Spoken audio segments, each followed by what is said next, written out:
Hello, VATE online community. My name's Ernest Price and I'm the Education Officer at VATE, who is unfortunately starring alongside many great interviewees, but I'm getting sick of my own face and voice at this point in time. Today, I am really excited to be speaking with Annabel Barton. Annabel's the Head of English at Richmond High School. Good morning, Annabel. Good morning. We used to work together. We're still colleagues in the broader sense of the word, but originally we wanted to talk about your experience as a new leader in an English KLA. This conversation I think is still really relevant, although we might tack on some very specific pandemic discussion at the end. You just finished your first term as a head of English, the first term you've had that official title. What has been the biggest challenge for you in that time period? I think, first of all, being really passionate about English is something that has continued. In terms of a challenge that I've faced is that transition from just thinking about your own classroom and your own practices to thinking about, other colleagues and leading colleagues. As Richmond High School is a new school, we've got a lot of new staff. So that has been a challenge for me, is that at my previous school and also working with you, Ernest, I've always had people around me that have had a few more years experience than me. So being sort of the leader and the person to go to for English, that has been more of a challenge. Whereas in the past, I've always had someone, to go to for advice, whereas now I'm the one that's giving advice. So it's been a challenge, but it's also been really rewarding at the same time. So it's been great so far. First term, I've really enjoyed it.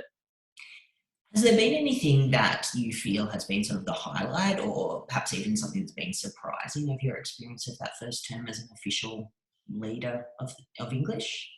I think, again, coming back to a new school with quite a young staff, being someone who does have more experience than other colleagues, it's been nice to be able to share, what I've learnt from my previous leaders and previous mentors, and then to be able to pass that on even to other subjects and to the other KLA leaders. It's been nice to reflect on, the faculties that I've been in and the leaders who have led me, and then also, to bring that towards, or for other people to sort of see how I'm running my faculty and to take some of the things that I'm doing and apply that to their own faculties. I think that's a really interesting point. I think when we talk about English education, sometimes we can be really narrow. We can think about what's just happening in the English classrooms. But I think what you're talking about here is a much broader instructional leadership, to use the sort of trendy terms in terms of academic studies of education, and that English teachers and English leaders like yourself have something to offer other educators, which I think is a really important discussion. You talked a little bit about, I guess, influences and people who have sort of guided you or mentored you previously on your journey. Do you think it's something that's particularly challenging for women in leadership positions? I think there are some really interesting studies on schools. Obviously, a really large part of the workforce in schools are women, but perhaps there are fewer, or definitely there are fewer women in those leadership positions. Is that something you've sort of thought about in your own journey? I feel really grateful for the leaders in my career so far, that the majority of them have been women. So my first mentor at my first school was a woman, and then my second mentor has been a woman, and I still consider them mentors in my life today.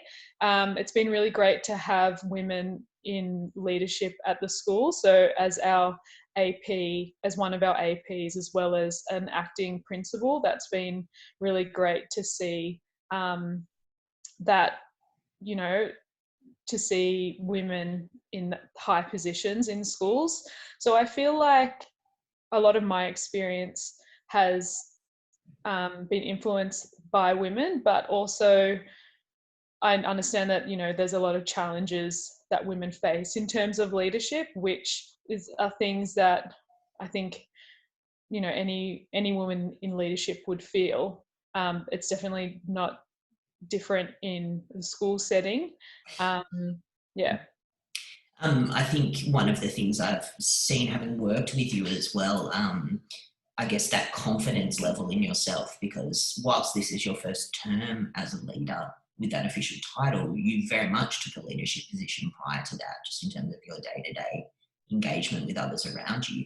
Have you had to sort of change your mindset in that sense about, you know, the fact that you have this sort of official title now? Has that been challenging in terms of your own confidence levels? I think also having like the title of a mentor attached to, you know, not just like KLA leader, but as well as being a mentor, that is something that I've had to consciously think about, not just reflecting on my own practice, but also someone else's practice, and ensuring that I'm, you know, available for them whenever they've got questions. And I've definitely reflected on the mentors in my life, and when I was, you know, really struggling in the first few years, how that support was always there for me. And that's something that I'm really trying to make sure is available. That idea of yeah, not turning people away and being a sort of open door for people, which is something that you always have been in, as long as I've known you anyway. I wanted to ask you a little bit about, obviously, it's your first term as a head of English, and then suddenly the entire profession has changed and we've become remote educators. What is going through your head as you prepare for what might be a term two sort of at home? What kind of things have you been thinking about in terms of your English department? I think we need to reduce our expectations in terms of what we are expecting of students through online learning. I think a lot of the research is showing that we need to think, you know, differently, and reduce what we are expecting of our students. So whether that's I'm not sure, like, you know, what that is in terms of, are we halving what we would normally aim to get through in a normal setting? But I think definitely changing the mindset in terms of what are our expectations, and then always coming back to what are the skills that we really want students to be practicing, and maybe changing our mindset to, rather than perhaps writing a full essay, students are writing paragraphs, and they're still sort of keeping up with some of the skills that we're teaching them. But then I'm also really conscious of the vulnerable students and students who perhaps don't have access to online learning. And I'm not sure exactly what that looks like at this stage, but keeping that in the back of my mind, that whilst we've got a great opportunity with technology these days to continue with the learning, we've still got to consider the vulnerable students who perhaps don't have those opportunities. Absolutely. And I think that probably ties in quite nicely with what I know is your real passion for a skills-based English education, because, you know, there are ways you can engage students who might not have that same technological Yeah. reach, but around that skills. I think also it lends itself really nicely to, you know, your students might be watching films or reading books that not everyone is reading or watching, but if you're basing your lessons or your engagement with them around those skills, that's an opportunity as well. Just to change tack to finish our conversation today, have you thought around what your sort of goals are as a leader for the rest of this year? What sort of things you are looking to in terms of, obviously this year's very strange, but what sort of things you're hoping that you will achieve or you will go through for the rest of this year? I'd really like to focus on our literacy intervention program, and to create a really strong program. So I'm still in the process of working out what that looks like exactly. That's been one of my goals, and that's been something that I've been quite passionate about for a while now. However, I've still got quite a bit to go in terms of feeling like the program is successful, and looking at, you know, what other schools are doing, and having a little bit more of a look at the research and some data. I am always thinking ahead as to what are the skills that students need to succeed in English, particularly when we're talking about VCE. So ensuring that I've got an idea of where I'd like to have our students at the end of each year in terms of their English skills. So, thinking about what can we do to ensure that students are getting to those points. However, I think with the current climate, I have to rethink almost, I have to, rethink those goals, because it's just unclear as to how long things will be like this. And I think, and I do worry that this will be quite a major disruption to students' learning. So I suppose it's just about ensuring that we can try to I